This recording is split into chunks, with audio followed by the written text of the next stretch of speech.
The first is the writers of the New Testament. They wrote as eyewitnesses, or they recorded eyewitness accounts. You say, what? They wrote as eyewitnesses, or, like Luke, they recorded eyewitness accounts. I believe Matthew, Mark, and John are eyewitnesses. Luke is not. Luke recorded eyewitness accounts for Theophilus. And see, what they did in those days is often a man would hire a scribe, a scholar, a researcher to research out, well, just like people do today. And it looks like Theophilus had hired Luke to study everything carefully that had happened. And Luke starts out his gospel by saying, I have examined everything carefully from the beginning, from those who are eyewitnesses, to present to you the exact truth of the things taught among us. So Luke did not write as an eyewitness, but he did record eyewitness accounts.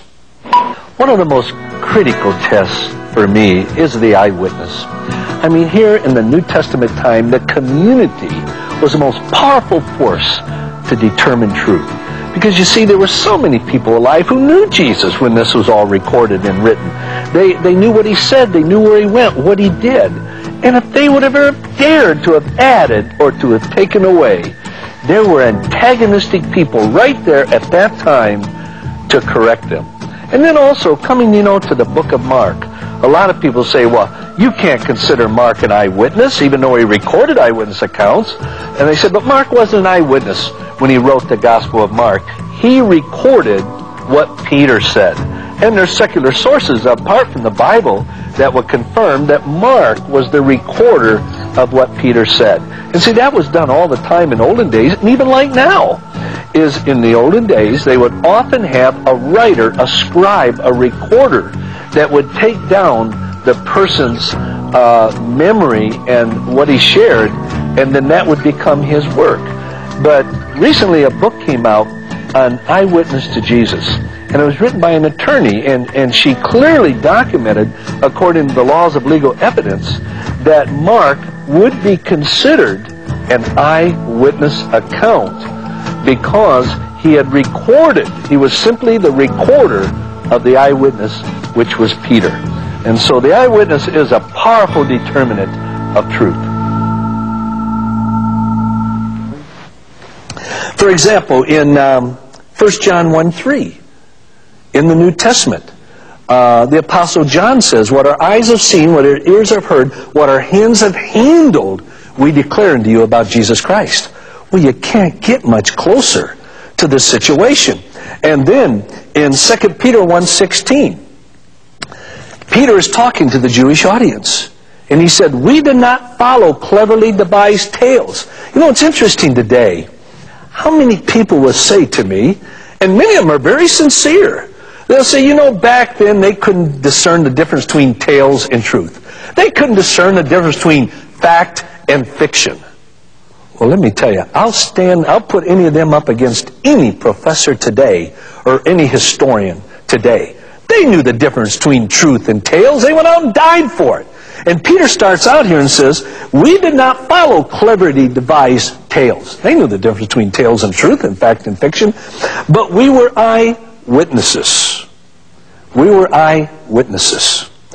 They wrote as eyewitnesses. And then in John 20, verses 30 to 31, John says, many other things, many other signs Jesus performed. Now, why did he do signs? He did signs to convince people that he was from the Father, that he was the Messiah, the Son of God. And it says many other signs Jesus did that convinced people then that he was a Messiah. And John writes, they have not even been recorded. But then the next verse says, but these things have been written. In other words, these signs have been recorded that you might believe that Jesus is the Christ, and in believing, have eternal life.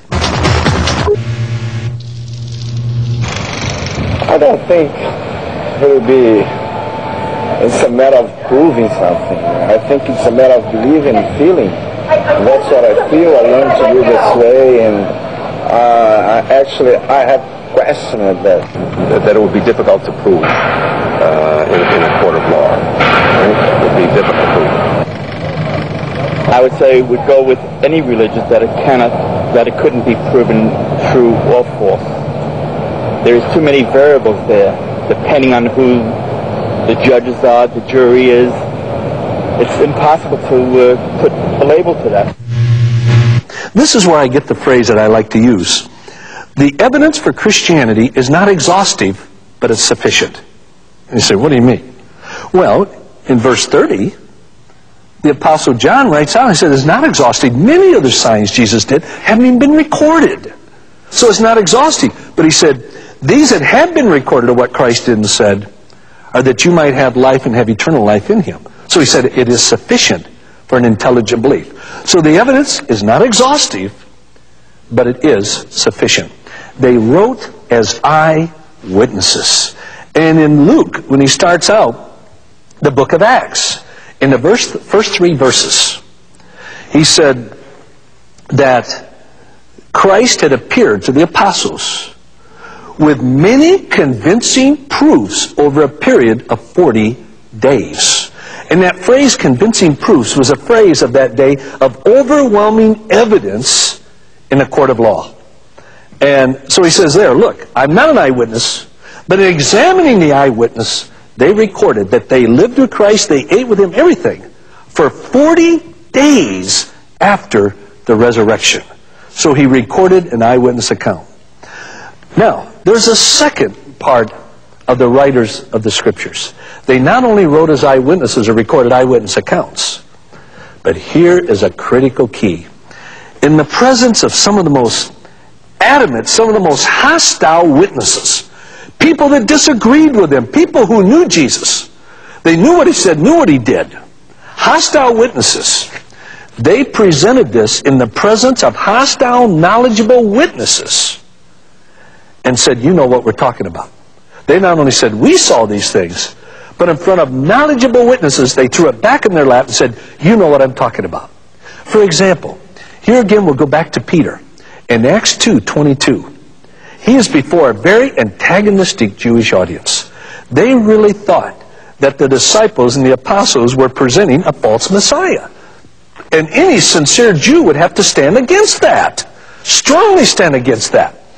And so they did. So here is Peter before this antagonistic audience. And notice what he does. This here is one of the best preservers of truth. He said, men of Israel, listen to these words. Jesus the Nazarene. Now notice what he says. A man attested to you. In other words, not just to us. He is standing in front of these hostile people and say, look, he was attested to you with miracles and wonders and signs, which God performed through him in your midst, just as you yourselves know. Well, I'll tell you this. If that antagonistic Jewish audience had not seen those miracles and those wonders and signs, literally everything that Peter was said would have been discounted and thrown out. And he would have probably been lucky to make it out of there alive. But what does history show this happened? Thousands were added to the church. You see, it was presented in the presence of knowledgeable people, where if they would have dared to depart from the truth, the very community itself would have corrected it. They appealed to the knowledge of their opponents. And I know when I go into a debate, and over the years I probably had close to 200 to 250 debates. And I study my opponent's position more than I do my own. I know what I believe. I know why I believe it. I got to find out, why does my opponent believe what he or she believes? And so when I go into a debate, I would constantly turn to my opponent on some point and say, isn't this true? Or you know what I'm talking about. Well, boy, you better be accurate when you do that. It'll be shoved right back down your throat. And you can be right 19 times, miss it once. And if your opponent is sharp, he or she will step up and bury you that one time.